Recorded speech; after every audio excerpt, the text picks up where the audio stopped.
এই কুকুরটা এখানে কেন দাঁড়িয়েছে? হ্যাঁ, ছোট্ট কুকুরটা প্রতিদিন এখানেই দাঁড়িয়ে থাকে।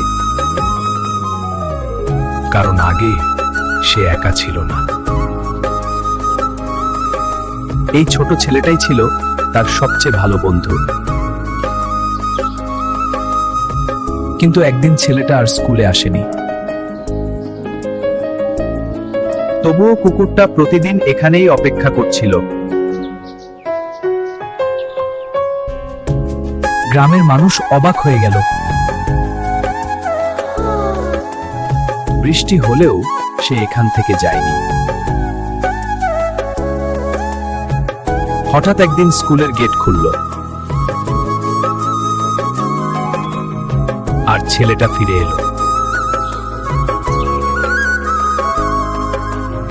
কারণ সত্যিকারের বন্ধুত্ব কখনো হারিয়ে যায় না।